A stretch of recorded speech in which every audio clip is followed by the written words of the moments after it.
नमस्कार दोस्तों, स्वागत है आप सबका भद्रा एस अकेडमी में डेली करंट अफेयर्स ऑफ 8 अप्रैल 2022 में आप सभी का स्वागत है, जहां पर मेन सोर्स जो है नेशनल डेलीज को हम लोग फोकस करेंगे। Assam Tribune, the Hindu, different other national dailies. Anyways, आगे बढ़ने से पहले दोस्तों जो डाउनलोडिंग लिंक होगा इस पीडीएफ का वो मैं नीचे में डिस्क्रिप्शन में बिल्कुल लगाना बिल्कुल ही नहीं भूलूंगा। और कभी भी अगर आप you feel like attending any particular एक प्लेटफॉर्म जहाँ पर आपको प्रोसेस्ड वे में स्ट्रक्चर्ड मैनर में सब कुछ प्रिपरेशन करवा दिया जाए, तो anyways all the times you can any time join our academy, Bhadra S academy. For more information आप इन नंबर पे डायरेक्टली कॉन्टैक्ट भी कर सकते हो। चलिए आगे बढ़ते हैं। सबसे पहला न्यूज़ 2+2 मिनिस्ट्रियल डायलॉग के बारे में।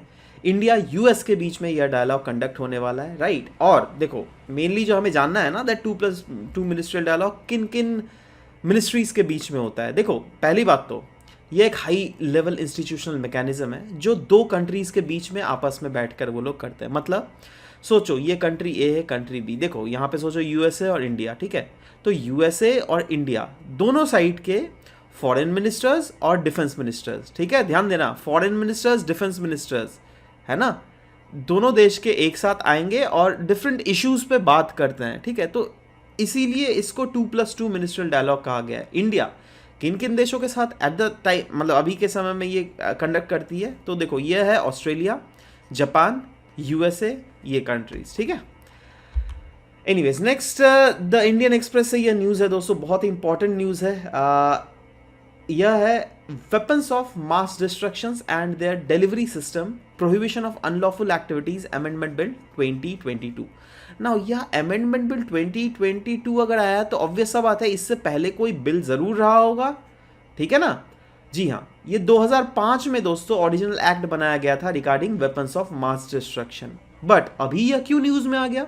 अभी इसलिए न्यूज़ में आ गया क्योंकि गवर्नमेंट ऑफ इंडिया ने इस बिल पे अमेंडमेंट ले आया है, ठीक है ना। क्यों अमेंडमेंट लाने की जरूरत पड़ी? क्योंकि देखिए, पहली जो पुरानी वाली जो लेजिस्लेशन थी ना 2005 वाली, उसमें भी देखो अच्छे अच्छे सब कुछ सही लिखा हुआ था, बट एक चीज छूट गया था, राइट। वो चीज अभी अमेंडमेंट करके फुलफिल कर दिया गया है, राइट। नाउ क्या छूट गया है डिस्कस करेंगे, बट 2005 वाला जो एक्ट था वेपन्स ऑफ मास डिस्ट्रक्शन वाला, right, it was enacted to prohibit unlawful activities in relation to weapons of mass destruction and their delivery system, ठीक है। बट एक एस्पेक्ट छूट गया था जिसके कारण अमेंडमेंट की जरूरत पड़ी। इनफैक्ट सिर्फ इंडिया ही अमेंडमेंट नहीं लाएगी, डिफरेंट अदर कंट्रीज जो क्या इसके सिग्नेटरी है इस weapons of mass destruction treaty के, वो सारे देशों को अमेंडमेंट लाना पड़ेगा, ठीक है। Anyways, existing act pertainings to weapons of mass destruction does not cover, देखो क्या नहीं कवर करता था वो चीज मैं बोल रहा हूं, ठीक है, the financial aspect of such delivery system. Financial aspect मतलब देखो, अभी पहले का फाइनेंशियल सिस्टम बिल्कुल अलग था, राइट। 2005 के समय दुनिया अलग था, अभी 2022 के समय दुनिया बिल्कुल अलग है। अभी क्या जमाना आ गया? क्रिप्टो करेंसीज का। क्रिप्टो करेंसी के थ्रू पता है, कोई भी यूएसए में भी अगर बंदा है ना, वो आपको पैसे भेज सकता है बिना कोई टैक्स के। कोई सरकार बीच में, कुछ सरकार नहीं आएगी, बिना टैक्स के डायरेक्टली आपको पैसे भेज देगी वो। समझ रहे हो बात? तो वो सब कुछ कुछ क्योंकि पेमेंट डायनामिक्स ऐसे दुनिया में बदल रही है ना, इसीलिए इन चीज़ों को मद्देनजर देखते हुए कहीं ना कहीं ये फाइनेंशियल एस्पेक्ट वाला एस्पेक्ट जोड़ा गया है। फाइनेंशियल ये है क्या, अगर आपको नहीं समझ में आया तो मैं बता देता हूँ। फॉर एग्जाम्पल, आप for example Pakistan, right. Pakistan में एक बहुत बड़ा बिजनेसमैन है, एकदम करोड़ों की संपत्ति है उनकी। अब उन्होंने क्या चाहा दैट वो जो है न्यूक्लियर या फिर कुछ वेपन्स ऑफ मास डिस्ट्रक्शन, अगर उनके पास कुछ दलीलें लग गई हाथ में, तो वो कुछ फंड करेगी यमन को, राइट, दैट यमन के हाउथी रिबल्स को भी इस वेपन्स ऑफ मास डिस्ट्रक्शन हाथ में लग जाए, ठीक है। तो उस केस में जो है ना, इसीलिए बेसिकली ये एस्पेक्ट जोड़ा गया है, दैट बोला गया है दैट अगर आप अमेंडमेंट ले आइए जिससे अगर आपके देशों में कहीं पे भी आपको लगा दैट कोई भी ऐसा व्यक्ति है जो संलिग्ध आपको दिख रहा है इस टाइप के एक्टिविटीज के साथ, तो आप उस पर कार्रवाई कर सकते हैं। रुकिए मत, सोचिए मत, डायरेक्टली उसको गिरफ्तार कर लीजिए, ठीक है, उस पर कार्रवाई कीजिए। उसके बाद देखिए दैट हाँ, क्या ये एक्चुअली में वो इन्वॉल्व है क्या नहीं। अगर नहीं इन्वॉल्व है तब तो फिर बाद में छोड़ दिया जाएगा, बट अगर इन्वॉल्व है तो मेक श्योर दैट सख्त कानून लेनी पड़ेगी, एक्टिविटीज लेनी पड़ेगी, एक्शन, है ना। यूनाइटेड नेशन सिक्योरिटी काउंसिल की जो टारगेटेड फाइनेंशियल सैंक्शंस है ना, उसमें भी इसका कहीं ना कहीं इनडायरेक्टली प्रावधान है। बट अभी रिसेंटली जो है फाइनेंशियल एक्शन टास्क फोर्स के द्वारा भी दुनिया को यह रिकमेंड किया गया है दैट जिन जिन देशों ने इस अमेंडमेंट को नहीं लिया है, प्लीज वो जल्दी से ले आइए, राइट। तो जस्ट एक इशू बेस्ड है प्रोबेबली, देखो FATF के रिलेटेड न्यूज़ आती ही रहती है, राइट। तो हम लोग भी कभी कभी जब जो भी चीज़ें आएंगी आती रहेंगी डिस्कस करते रहेंगे, ठीक है, डोंट वरी। नेक्स्ट एक बहुत ही इंपॉर्टेंट दोस्तों आर्टिकल था नेचुरल फार्मिंग से रिलेटेड। ये बहुत सारे अदर अदर न्यूज़पेपर से लिया गया, इसलिए मैं सोर्स को मैंने मिसलेनियस रखा हुआ है, ठीक है। बहुत अलग अलग सोर्सेज से लिया गया क्योंकि ये बहुत ही ज़्यादा इंपॉर्टेंट है ना। एग्रीकल्चर है ना आपके इसमें प्रीलिम्स के एग्जाम में भी है, मेंस ज्योग्राफी में भी देख लीजिए एग्रीकल्चर है, ठीक है। सो उसको हम लोग बिल्कुल छोड़ ही नहीं सकते, राइट। तो ministry of agriculture farmer and welfare has inaugurated क्या कॉम्प्रिहेंसिव ट्रेनिंग प्रोग्राम, कहाँ किसके लिए, नेचुरल फार्मिंग, जो कि ऑर्गेनाइज किया गया था by national institute of agriculture extension and management, ठीक है। नाउ क्या डिफरेंस है, देखो नेचुरल फार्मिंग में मैं इसलिए डिस्कस कर रहा हूं ना क्योंकि एक होता है नेचुरल फार्मिंग और एक होता है ऑर्गेनिक फार्मिंग। नाउ मैं अगर इसके रिलेटेड आपको क्वेश्चन डाल दूं ना दोस्तों, पता है आप कंफ्यूज कर जाओगे। आप जो बंदा नहीं पढ़ेगा ना नेचुरल फार्मिंग ऑर्गेनिक फार्मिंग को अच्छे से, वो पागल हो जाएगा, सिर खुजलाएगा, अरे यार क्या करूँ, कैसे इसको सॉल्व करूँ। इसीलिए इसको ध्यान से पढ़ना, दैट दोनों के बीच में डिफरेंस क्या है। बाई चांस आपके UPSC APSC कहीं पर भी अगर आपको पूछ लिया, so at least you will be ready to make that answer, right. Now ध्यान से देखना, ऑर्गेनिक फार्मिंग हम लोग बोलते हैं, बहुत ज़्यादा प्रमोट किया जाता है ऑर्गेनिक फार्मिंग को। अब नेचुरल फार्मिंग, दोनों ही तो यार प्राकृतिक टाइप की फार्मिंग ही लगती है। जी हाँ, एब्सोल्युटली दोनों ही बिल्कुल सेम है, बट हाँ कुछ कुछ माइन्यूट जो डिफरेंस है वो मैं बता देता हूँ। देखो ऑब्वियस सा बात है, जब यहाँ पे ऑर्गेनिक नेचुरल की बात की जा रही है तो यहाँ पर कोई फर्टिलाइजर्स एज सच तो यूज़ नहीं किया जाएगा दोनों के केस में, ठीक है। ये अलग इन कॉमन चीज़ है ना।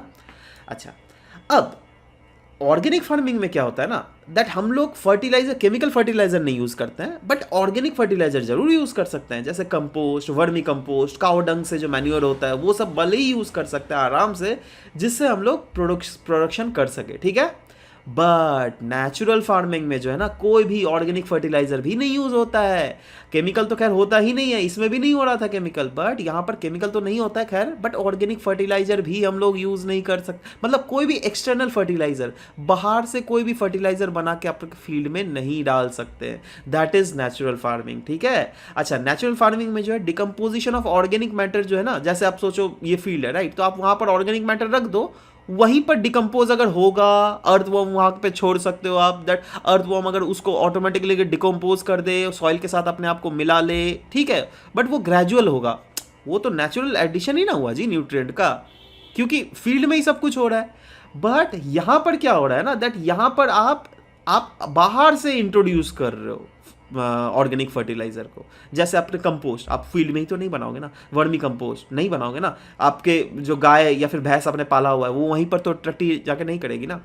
मतलब मैं जस्ट बोल रहा हूँ, चलो ये तो खैर अलग हो गया, बट हाँ मैं ये बोल रहा हूँ दैट अगर कंपोस्ट, वर्मी कंपोस्ट देख लीजिएगा, ये कहीं ना कहीं बाहर में कहीं पर बनता है, उसको बाजार में बेचा जाता है, उसके बाद उसको खरीद कर अल्टीमेटली फील्ड में डाला जाता है। बट यहाँ पर वैसा चीज़ नहीं होता है, यहाँ पर इनबिल्ट, मतलब घर में ही सब कुछ होता है।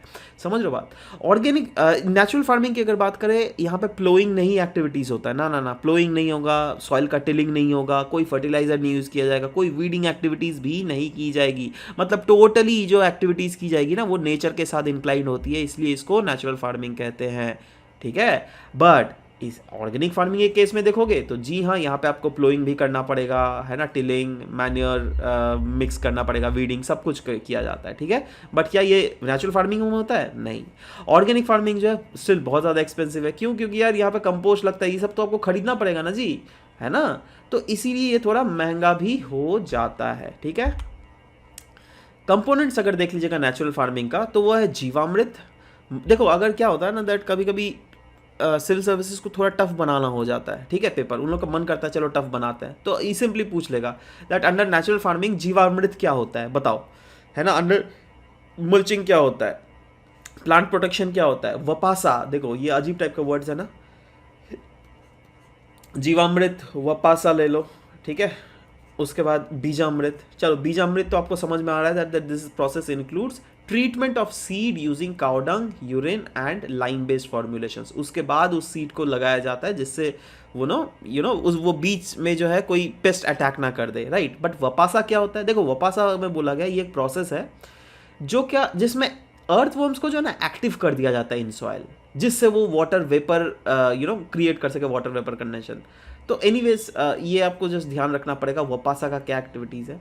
जीवामृत क्या होता है? The process enhances the fertility of soil, soil के फर्टिलिटी को इन्हांस करना using cow urine, cow dung, floor या फिर पल्सेस या फिर जगेरी का जो कॉन्कोटेशन होता है उसको भी यूज़ किया जाता है। ठीक है, तो ये सब चीज़ है जो कि आप थोड़ा मोड़ा याद रखिएगा। Next is district Ganga committee, news में था। क्यों? क्योंकि मिनिस्ट्री ऑफ जल शक्ति ने लॉन्च किया था digital dashboard for district Ganga committee performance monitoring system under the Namami Gange programme. Namami Ganga programme तो पता है ना जी, गंगा के ट्रिब्यूटरी को साफ सुथरा रखना है, खत्म बात। ठीक है, मतलब रिजुविनेट करना है। वैसे गंगा के ट्रिब्यूटरीज या फिर गंगा अगर कहीं कहीं पे आपको लग रहा है दैट वो बिल्कुल पोल्यूटेड हो गई है, तो पहले के तरह जो पहले साफ थी गंगा उन रीजन्स में, उसको वैसे ही साफ करना है। ठीक है, वो हुआ गंगा रिजुविनेशन प्रोग्राम, जिसको हम लोग नमामि गंगे प्रोग्राम के अंडर भी काउंट करते हैं। अब नमामि गंगे प्रोग्राम के अंडर ये डिस्ट्रिक्ट गंगा कमेटी के बारे में बात बोला जा रहा है। ठीक है ना, ये district Ganga committee that is DGCs है ना, इसका मेन काम क्या है पता है? देखो, इसका मेन यही काम है दैट रिवर, सोचो ये मेन गंगा रिवर है। ठीक है, इसके उसके ट्रिब्यूटरीज है। ठीक है, ये उसके ट्रिब्यूटरीज है। तो Ganga river as well as tributary, इसके अलोंग जो लोग जो रहते हैं ना, उन लोगों को कहीं ना कहीं आपको जोड़ना है रिवर के साथ। राइट, जोड़ना है मतलब सोचो आप यहाँ पे रह रहे हो, ठीक है, आपकी जो सीवेज है वो यहाँ पर डिस्चार्ज हो रही है। ठीक है, तो यही चीज़ एक काइंड ऑफ हम बोल सकते हैं दैट एक अवेयरनेस प्रोग्राम फैलाना। ठीक है, जो कि डिस्ट्रिक्ट्स में फैलाई जाएंगी on the river Ganga basin for putting in place a mechanism. एक मैकेनिज्म रखा जाएगा जहाँ पर डिस्ट्रिक्ट लेवल में इंश्योर किया जाएगा दैट वहाँ के लोग, उस डिस्ट्रिक्ट के लोग जो है वो खुद आगे आए, खुद ही मैनेज करे गंगा और उनके ट्रिब्यूटरीज को, मतलब एस्पेक्ट ऑफ मैनेजमेंट उनको सौंप दिया जाएगा। क्योंकि सोचो ना, आपके रीजन से अगर कोई नदी पास हो रही है और वहाँ के एडमिनिस्ट्रेशन ने बोला दैट देखो ये आप ही का जिम्मेवारी है, आप ही का नदी है, फ्यूचर में आपकी आने वाली जनरेशन्स के बारे में आपको सोचना है और आप ही को इसको सेव करना है। राइट, तो एक कहीं ना कहीं आता है ना जी भीतर से एक एनर्जी, हाँ यार ये तो हमारा रिवर है, हमें सोचना सेव करना है। तो इस टाइप से बेसिकली कंस्टिट्यूट किया जाएगा। ठीक है, तो ये जो मेन जो एम है ना, वही आपको पता करना है दैट इन कमेटी का काम क्या रहेगा। तो इस कमेटी का काम मेनली जो है वहाँ के लोगों में सेंसिटाइजेशन पैदा करना है उसके मतलब आजू बाजू वाले वाटर बॉडी के रिलेटेड, जिससे वो वाटर बॉडीज को गंदा ना करे, वो वाटर बॉडीज जो है साफ रहे लॉन्गर रन में। ठीक है, नेक्स्ट एक मशरूम के बारे में बात की गई है जिसका नाम है गैनोडर्मा लूसिडियम। ठीक है, वर्ल्ड वाइड अटेम्प्ट्स किए इंश्योर किया जा रहा है जिससे इस मशरूम को और भी ज़्यादा पॉपुलराइज किया जा सके। ये देखो इस टाइप का मशरूम दिखता है, लाल कलर का है ना जी हाँ। इनफैक्ट 5000 साल से इंडिया में इसके बारे में जानते हैं लोग, पता है आपको, इसलिए इंडिया में इसको रेड ऋषि मशरूम भी कहा जाता है। जी हाँ, बट देखो ये कहाँ दुनिया भर में कहाँ इस्तेमाल किया जाता था पहले के ज़माने में? China, Japan, Korea, Malaysia, India, but शायद ही आपने इसके बारे में आज तक सुना होगा। इसका इतना ज़्यादा मेडिसिनल यूज़ है ना, जैसे ये बहुत सारे डिजीज़ को हील कर सकती है, जैसे diabetes, cancer, inflammation, ulcer as well as bacterial और स्किन इन्फेक्शन से भी यह लड़ाई करने में बहुत ही ज़्यादा लाभदायक होती है। ठीक है, और कहा जाता है it is one of the most important medicinal mushrooms through out the world, है ना। इसीलिए इसको बहुत ही ज़्यादा बेसिकली प्रमोट करने की बात की जा रही है, जिससे दुनिया इसके वैल्यू को समझे। क्योंकि देखो ये अगर आप यूज़ कर रहे हो तो इसमें साइड इफेक्ट, जैसे आप नॉर्मल केमिकल दवाई खा रहे हो ना, उसके साइड इफेक्ट होने का प्रोबेबिलिटी और इसके साइड इफेक्ट होने का probability, right. So there is a huge difference. ये नेचुरल चीज़ें हैं तो इसमें साइड इफेक्ट होने की प्रोबेबिलिटी रिस्पेक्टिवली कम होती है। वैसे भी अगर सोचो ना, अगर हो भी जाए तो ऐसे थोड़ा ना सरकार अलाउ कर देगी किसी को खाने को, पहले इसके ऊपर रिसर्च कैरी आउट होगा, इससे जो भी मेन न्यूट्रिएंट्स निकाल के उसकी फर्दर दवाइयाँ बनाई जा सकती है, वैसे करके बनाई जाएगी, समझ रहे हो बात। बट एनीवेज मेन जो अभी एक मुहिम चल रहा है वही चल रहा है दैट हाँ इसको प्रमोट करना है, गैनोडर्मा लूसिडियम, याद रहेगा। चलो, अनलाइक नॉर्मल मशरूम्स, इसके बारे में और भी बहुत कुछ दिया हुआ है तो आपको सब कुछ पढ़ना पड़ेगा। Peculiar characteristics of this one is that it grows on would या फिर वुड बेस्ड सबस्ट्रेट्स। बाकी मशरूम कहाँ पे आपको जमीन में होते हुए दिखते हैं। मशरूम क्या है बताओ तो, छोटे में आपको शायद सुना होगा मेंढक का छत्ता, है ना, इस टाइप से होता था ना, वो वाले मशरूम। ये तो खैर एक टाइप ऑफ मशरूम है, बट हाँ ऐसे बहुत सारे ये भी उसी टाइप का है कुछ है ना। तो एनीवेज ये जो कहाँ पे उगती है, वार्म और ह्यूमिड क्लाइमेटिक कंडीशंस में हमें यह उगता हुआ दिखता है, राइट। और कहा जा रहा है it has more than 400 chemical constituent, जिसमें polysaccharide, nucleotide, alkaloid, steroids, amino acids, fatty acids, phenols, ये सब कुछ आपको देखने को मिल रहे हैं, right. The shows medicinal properties जैसे immunomodulatory, anti hepatitis, anti tumour, antioxidant. सोचो ना कितना ज़्यादा एंटी HIV, सोच लो इन सब के बारे में अगर कुछ ऐसे मशरूम्स या फिर ऐसे कुछ नेचुरल चीज़ें आ गई तो यार this might prove to a huge revolution, right. But इनकी क्वालिटीज़ है, हाँ इनके क्वालिटीज़ को और भी ज़्यादा इन्हांस किया जा सकता है by doing some R&D activities. इसीलिए तो बोला जा रहा है ना दैट इसको इसीलिए तो प्रमोट किया जा रहा है ज़्यादा से ज़्यादा ग्रोथ, है ना। नेक्स्ट है wage related revised under MGNREGA। MGNREGA बोले तो Mahatma Gandhi national rural employment guarantee act, right. Now ministry of rural development and इन्होंने बेसिकली नोटिफाई किया गया दैट नरेगा के अंडर जो वेज है उसको बढ़ाया जाएगा। नाउ ये वेज किसके थ्रू फिक्स किया जाता है पता है आपको? ये consumer price index agriculture labour का जो डेटा है ना उसके थ्रू फिक्स किया जाता है। क्यों? क्योंकि ये वाली डेटा जो है वो प्रॉपरली रिफ्लेक्ट करती है दैट इन्फ्लेशन जो हो रहा है रूरल एरियाज में वो एक्चुअली में कितना हो रहा है, राइट। तो agriculture rural that is sorry CPI agriculture labour किसको सिग्निफाई करती है? दैट रूरल रीजन्स में इन्फ्लेशन क्या हो रहा है, याद रहेगा।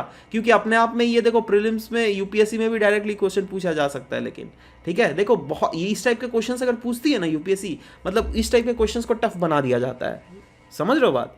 क्योंकि इन बिटवीन द लाइन्स पूछ रही है ना, ऊपर से बहुत इजी क्वेश्चन भी पूछ लेती है। जैसे 2021 का वाला क्वेश्चन आप देख लीजिए आसाम पब्लिक सर्विस कमीशन का, एकदम बच्चा वाला क्वेश्चन ही ऑलमोस्ट आप बोलिएगा, ठीक है। बट वो तो जस्ट उस बार ना पूछ लिया, बट यू नेवर नो इस बार अगर टफ पूछ ले तो क्या करोगे आप, ठीक है। 21 out of 34 states and union territories getting less than 5% increase and 10 states इतना है ना जो क्या मोर देन 5% हाइक मिल रही है, जिसमें गोवा ऐसा राज्य है जहाँ पर सबसे ज़्यादा हाइक मिल रहा है 7.14% का, बट वहीं पर मेघालय में सबसे कम हाइक मिल रहा है। ये याद रहेगा, देखो नॉर्थ ईस्ट से रिलेटेड क्वेश्चन है, याद रखिएगा। There is no change in the wage rates of 3 states. वो कौन कौन से स्टेट्स है? एक है मणिपुर, एक है मिजोरम, एक है त्रिपुरा। देख रहे हो तीनों again north east point of view से बहुत ही ज़्यादा इंपॉर्टेंट है। You should remember, you should make the note copy. Anyways NREGA की अगर बात करें तो बताइए तो कौन कौन से सस्टेनेबल डेवलपमेंट गोल को ये सेटिस्फाई करती है। देखो नरेगा मतलब क्या, दैट आप जो है सरकार इंश्योर कर रही है दैट वहाँ के गरीब लोगों को बेसिकली एम्प्लॉयमेंट देना, राइट। गरीबी नहीं, सबको एम्प्लॉयमेंट देना कोई भी रीजन में, है ना। और वो किस टाइप की एम्प्लॉयमेंट होगी? Unskilled employment. अनस्किल्ड एम्प्लॉयमेंट मतलब लेबर टाइप ऑफ एम्प्लॉयमेंट, ठीक है, क्योंकि लेबरगिरी कोई भी कर सकता है ना।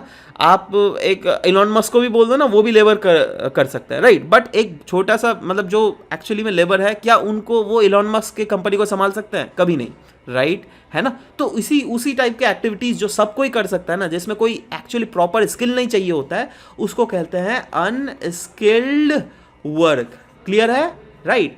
अब नरेगा कंट्रीब्यूट करती है वेरियस सस्टेनेबल डेवलपमेंट्स गोल को। वो कौन कौन सी गोल है बताइए तो? एक तो पहला नंबर गोल नो पॉवर्टी, दूसरा नंबर गोल जीरो हंगर, तीसरा number good health and wellbeing. Of course अगर पैसे आएंगे तो अच्छे हेल्थ और वेलबींग भी बनी हुई रहेगी। Quality education, gender equality, decent work and economic growth. उसके बाद एक industry innovation and infrastructure and reduce inequalities. मैंने पता है डिस्कस क्यों किया? देखिए पास्ट ईयर में ऐसे फालतू चीज़ें डिस्कस बिल्कुल नहीं होती, राइट। 2011 में इसके रिलेटेड क्लियरली क्वेश्चन भी आ गया है। Mahatma Gandhi national rural employment guarantee act के रिलेटेड कौन से स्टेटमेंट सही है? Adult members of only scheduled caste and scheduled tribes household are being given employment under this. No, it is not at all correct. Adult members of BPL households, adult members of household of all backward communities, adult members of any household. जी हाँ, any household, right. But हाँ यहाँ पे unskilled अगर लिख देता ना that हाँ अनस्किल्ड वर्क लिखा जाता, that would have been more correct. But yes anyways ऐसा कुछ सिर्फ और सिर्फ आपको BPL हाउस होल्ड ही या फिर बैकवर्ड कम्युनिटी से ही लोग नहीं, अगर फॉरवर्ड कम्युनिटी से भी लोग हैं तभी भी गरीब है ना, तो भी उनको इसके अंडर अनस्किल्ड जॉब बिल्कुल प्रोवाइड करवा दिया जाएगा, ठीक है। चलो आगे बढ़ते हैं। One health, ministry of fishery, animal husbandry और डेयरिंग, इन्होंने लॉन्च किया एक पायलट प्रोजेक्ट, कहाँ? उत्तराखंड में, जिससे वन हेल्थ फ्रेमवर्क और by one health unit support इसको बेसिकली एक्टिवेट किया जाएगा। Now exam utility point of view से GS3 हेल्थ से आप जरूर बिल्कुल जोड़ सकते हैं, और क्योंकि ये भी न्यूज़ बहुत सारे अलग अलग सोर्सेज से हमें मिले, that's why we have categorised it under the miscellaneous topic. ठीक है, चलो वन हेल्थ अप्रोच ये क्या रिकॉग्नाइज करती है? देखो ये यह रिकॉग्नाइज करती है ना, वन हेल्थ मतलब एक हेल्थ किनका भाई? देखो ये बोल रही है दैट अभी जो हम लोग जिस बायोस्फीयर में रह रहे हैं, राइट, तो हम सबके साथ इंटरेक्ट करते हैं। ऑफ कोर्स इंसान की इंटरेक्शन जो पंक्षियों के साथ भी है, पेड़ पौधों के साथ भी है, और जानवरों के साथ भी है, राइट। तो वैसे ही इंसान का जो हेल्थ है ना, बहुत हद तक इन्फ्लुएंस होता है by the animals of health as well, right. जैसे आप देखो ना, कोरोना वायरस कैसे फैला? ऑफ कोर्स यार, ये एक वायरस था जो क्या बैट के, बोला जाता चाइना में बैट कैरी कर रही थी इस वायरस को, और उसके थ्रू इंसानों पर फैला, बोला जाता है ना जी। तो वही चीज बोला है, one health vision derives it's blueprint from the agreement between tripartite plus alliance. और ये ट्राईपार्टाइट प्लस अलायंस किसके बीच में है? देखो, Food and Agriculture Organization, World Organisation of Animal Health, United Nations Environmental Programme and World Health Organization के बीच में यह है ट्राईपार्टाइट प्लस अलायंस, जो किसके बारे में बात करती है? इस one health, that is health जो है इंसान का, वो एनिमल्स के साथ कहीं ना कहीं इंटर रिलेटेड है। और इसका मेन पर्पस यही है दैट इनकरेज करना कोलाबोरेशन ऑफ क्या, research and sharing of knowledges multiple levels में। देखो ये इतने सारे ऑर्गेनाइजेशन जब एक साथ आ रहे हैं तो ऑब्वियस सा बात है दैट अलग अलग डेटाज एक साथ आएंगी, राइट। और रिगार्डिंग ह्यूमन हेल्थ डेटा हमारे पास रहेगा, एनिमल हेल्थ डेटा हमारे पास रहेगा, plant, soil, environment, ecosystem health, right, क्या क्या नहीं है। तो सबका अगर एमलगमेशन किया जाए तो ऑटोमेटिकली हमें पता चल सकेगा दैट हाँ, कोई भी रीजन में हेल्थ, इंसान का हेल्थ क्या एनिमल के हेल्थ से इंपैक्ट हो सकती है। जैसे बहुत सारे ऐसे जूनोटिक डिजीजेज होती है, राइट, तो उनसे कैसे लड़ा जाए, उसके बाद खैर एक फ्रेमवर्क कैरी बनाया जा सकता है, राइट। कोविड-19 पैंडेमिक के समय हम लोगों ने देखा था जूनोटिक डिजीज कैसे फैला था, right, and India needs to scale up such model. जी हाँ, इंडिया को बिल्कुल इस टाइप के मॉडल्स, क्योंकि देखो हमारा जो देश है ना, बहुत ज़्यादा पॉपुलेशन है, राइट, पॉपुलेशन डेंसिटी भी अच्छा खासा है, राइट, तो उसको देखते मद्देनजर देखते हुए बिल्कुल हमें इस टाइप की एक्टिविटीज़ करने चाहिए। There is a need to develop best practices guidelines for informal market and slaughterhouse operations as well. जी हाँ, इंस्पेक्शंस कैरी आउट करनी चाहिए, डिजीज प्रिवेलेंस असेसमेंट करनी चाहिए, जिससे इस जो कॉन्सेप्ट है ना वन हेल्थ, इसको प्रॉपरली ऑप्टिमाइज ऑपरेशनलाइज हो सके, राइट। इससे क्या होता दैट हमारे आने वाले जनरेशंस या फिर हमारे जो इर्द गिर्द लोग हैं, नॉर्मल पीपल, उनको अवेयरनेस भी फैली हुई रहेगी regarding the one health targets. ठीक है, next XE variant of corona virus पकड़ा गया है, उसी के रिलेटेड न्यूज़ में हम बेसिकली दिखा गया ना। XE वेरिएंट है क्या? देखो ये जो ओमिक्रॉन वेरिएंट आया था ना, उसी का सब वेरिएंट है, और कहा जा रहा है ये बहुत तेजी से फैलता है। वैसे कोई कोई बोल रहा है तेजी से फैल रहा है, कोई कोई बोलता है नहीं तेजी से फैल रहा है। देखो ना, कभी कभी बोला जाता है that it is there is no indication that it is more dangerous than other variants. देखो वो अलग बात है, बट फैलने का रेट जो है ना वो बहुत तेज है, right, which causes third wave of COVID. मतलब ये ओमिक्रॉन का सब वेरिएंट है ना, और ये ओमिक्रॉन जो है मेनली हमें थर्ड वेव में देखने को मिला था। XE variant is what is called recombinant, right. Recombinant इसको क्यों बोला जा रहा है पता है? क्योंकि म्यूटेशंस हमें इसमें देखने को मिला है ना। अगर रिकॉम्बिनेंट किसी की बात करें या फिर म्यूटेशंस की बात करें, ये बिल्कुल अनकॉमन नहीं है। वायरसेस में म्यूटेशंस होना is very very very common, right. ऐसा आप मत सोचिए ना। ये कैसे होता है, चलो दिखाता है। जैसे सोचो ये पेरेंटल स्ट्रेन है, राइट। अब सोचो ये एक स्ट्रेन है RNA का, है ना। अब आप सोचो ना, RNA अगेन डिफरेंट, ये जो वायरस है ना, कोई एक होस्ट चाहिए होता है इसको प्रोपेगेट करने के लिए, ठीक है, इसलिए ह्यूमन में अटैक करता है। तो ह्यूमन में अटैक किया तो ऐसे there is high probability that करके सोचो एक ह्यूमन से दूसरे ह्यूमन, तीसरे, चौथा, पांच, ऐसा अगर ट्रांसफर होता ना तो ऐसा हो सकता है। There is high probability that ये वायरसेस जो है आपके लंग्स में या फिर म्यूटेट कर सकता है। मतलब कोई दूसरे, इसका RNA का जो प्रॉपर्टीज है ना वो थोड़ा ऑटोमेटिकली चेंज हो सकता है, उसको कहते हैं म्यूटेशंस, राइट। अब अगर म्यूटेशन हो गया तो जो ये वाला RNA था वो तो चेंज हो गया जी, है ना। तो यही वेरिएंट होते हैं, राइट। और ऐसे ही वेरिएंट जो है अल्टीमेटली फर्दर और भी म्यूटेट कर करके नए स्ट्रेन्स का फॉर्मेशंस करते हैं। वैसे ही XE वेरिएंट जो है ना, ये भी एक नया स्ट्रेन ही है, आप बोल सकते हैं, ठीक है। सो वही चीज लिखा हुआ है, when a virus multiplies it does always manage to produce an exact copy of itself. जी हाँ, absolutely. And this means that over the time viruses जो है it may start to differ slightly in terms of genetic sequences. Any change to the viral genetic sequence during the process is known as mutations. चलो भाई ये सब फालतू का discuss किया। Anyways MCQ में आ जाता है दोस्तों। कल के एमसीक्यू का कुछ रिजल्ट मेरे को बताना है। जैसे सबसे पहला क्वेश्चन था डिनोटिफाइड टाइप्स के बारे में, जहाँ पे 2 ऑप्शंस दी हुई थी, जिसमें पहला ऑप्शन ही सिर्फ सही था, दैट इज पहला वाला। दूसरा वाला क्यों नहीं सही था? क्योंकि यहाँ पे प्रेजेंटली ऑल ऑफ देम लिखा हुआ था। सबको नहीं मिला है, कुछ लोगों को ही SC ST और OBC का दर्जा मिला था। बट देखिए इतना यही सब छोटा छोटा गेम लेकिन खेला जाएगा यूपीएससी के द्वारा आपके साथ, ट्रस्ट मी, और यहीं पे फंसोगे। इसलिए बता रहा हूँ दैट ज़्यादा से ज़्यादा प्रैक्टिस करो, डेली के डेली आंसर्स आप लोग लिखो। अनडाउटेडली सब कोई, पहले तो आंसर लिखते ही नहीं थे आप लोग, अभी तो आंसर लिखना स्टार्ट किया और बहुत अच्छा भी लगता है सबके आंसर्स देखने को। एनीवेज दूसरा क्वेश्चन था मिशन वत्सालय, ये पहला था scheme to promote breast feeding.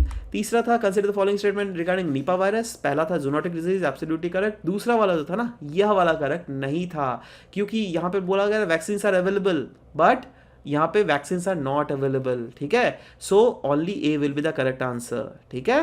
वैसे ये सब ने सही किया, यह वाला भी सब ने सही किया, बट 1 वाला जो है ना, ये कुछ लोगों ने गलत कर दिया था। सब बहुत जनों ने सी भी आंसर लिखा था। तो एनीवेज इसका आंसर क्या हो जाता है? 1 का A, 2 का A, 3 का A, ठीक है। ए चलो, सो ए विल बी द आंसर। देखो आंसर्स में आप लोगों ने बहुत जनों ने गीतिका कश्यप, गीतिका दास, झंडिका बाड़ुआ, देन रातुल खान, प्रिया गोगोई, आप लोगों ने सब ने सही किया यहाँ पर। देवव्रत बोरा, हिमाक्षी मेधी, इन्होंने भी सही किया, इन्होंने भी सही किया है, इन्होंने भी सही। देखो बट कुछ लोगों ने, देखो यहाँ पे थोड़ा गलती हो गया, मतलब एक ही आपने गलत किया है, ऑप्शन ए। डोंट वरी, आपने पूरा गलती नहीं किया है। दिव्य रानी दे ने भी गलती कर दिया यहाँ पर, ठीक है। और होलीनाथ, इन्होंने आपने 3 वाला में गलती कर दिया, पहला दूसरा तो सही कर दिया यार। चलो अब रीना जी ने भी यहाँ पे गलती कर दिया। एनीवेज नेक्स्ट, इस बार शायद नहीं होगा ये गलती, क्योंकि इस बार थोड़ा अच्छा क्वेश्चन है। Consider the following statement regarding one health के रिलेटेड 2 स्टेटमेंट्स दिए गए हैं। ये एक अप्रोच है जो कि रिकॉग्नाइज करता है दैट हेल्थ ऑफ पीपल जो है वो क्लोजली रिलेटेड है health of animal and our share environment.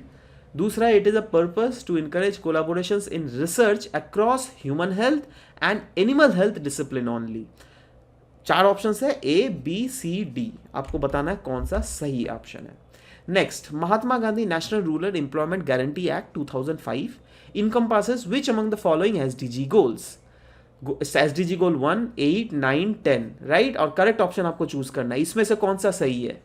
1, 9 only, B, 2 only, C, 1, 3, 4 only, और D, 1, 2, 3, 4। That is all of the. तो आपको नीचे कमेंट सेक्शन, तो ये थोड़ा टफ क्वेश्चन मैं मान रहा हूँ, है ना, क्योंकि आपको you need to know that what is there in goal SDG goal number 1, you need to know what is there in SDG goal number 8, what is there in SDG goal number 9, right. So likewise you should also remember it. Anyways next is Ganoderma lucidum has been used for centuries to heal diseases like diabetes, cancer, inflammation, ulcer, as well as bacterial and skin infection. It is a type of what? Seaweed, herb, alpine fungus या फिर mushroom? नीचे comment section में ज़रूर से लिखिएगा। Alright, so this was all about the discussion of MCQs। अभी आ जाते हैं मेंस के क्वेश्चन में। नाउ हिंदू में दोस्तों एक बहुत इंपॉर्टेंट आर्टिकल दी गई थी रिगार्डिंग मैनुअल स्कैवेंजिंग, इसीलिए इसके रिलेटेड क्वेश्चंस भी ली गई हैं। क्वेश्चन पूछा जा रहा है, despite several provisions in Indian constitution and laws prohibiting the practice of manual scavenging, the dehumanising practice still persist across the country. Consider the cause and suggest the steps needed to overcome the problem of manual scavenging. देखो ये statement दिया हुआ है। Of course you can write about manual scavenging, what actually manual scavenging is, क्योंकि question भी पूछा गया, इसका कॉजेज को एग्जामिन कीजिए। तो कॉजेज आपको लिखना है क्या कॉजेज, उसका डिस्क्राइबली अगर एग्जामिन कर सकते हो बहुत अच्छा, राइट। अदरवाइज अगर डिपेंड करता है, अगर 10 नंबर के क्वेश्चन पूछ ले ना, तो आपको डायरेक्टली कॉजेज लिख दीजिए, क्योंकि 10 नंबर के क्वेश्चन मतलब क्या, 1.5-2 पेज मैक्सिमम आपको आंसर्स लिखने पड़ेंगे, ठीक है, उससे ज़्यादा थोड़ा ना लिखना पड़ेगा, ठीक है। तो उसमें ऐसे ही हट जाएगा, ठीक है। तो ये एक कॉजेज लिख दीजिए और क्या क्या स्टेप्स लिया जा सकता है। जैसे देखो हम लोगों ने भी कॉजेज तो ज़रूर से लिखा है। Of course if you want then you can of course pause the video and go through all these things, right. और नेक्स्ट इज स्टेप्स नीडेड, क्या क्या चाहिए। वैसे तो बहुत कुछ किया जा रहा है, बट स्टिल बहुत कुछ चाहिए। और फाइनली एक कंक्लूजरी नोट, ये आपका अपना हो सकता है, जैसे हम लोगों ने महात्मा गांधी का एक कोट दिया है that everyone should be his own scavenger. So सबको खुद अपना कूड़ा, अपने जो गंदगी फैलाते हो आप, उसको खुद से साफ करना चाहिए। तो इस टाइप की एक लीडरशिप रोल अगर आप पुट फॉरवर्ड करते हो तो कहीं ना कहीं ऑप्टिमिस्टिक टोन में एक आंसर्स को एंड किया जाता है ना। तो इसी के साथ आप भी कोशिश कीजिएगा, प्रैक्टिस कीजिएगा। मैं तो चाहता हूँ आप लोग नीचे में आंसर्स लिखिए, राइट, इनके आंसर्स भी, तो ज़्यादा बेटर रहेगा। Anyways, this was all about the discussion that we had for this very session. मिलते हैं नेक्स्ट क्लास में। Till then bye, take care and thank you guys, thank you for listening to the whole video, thank you very much.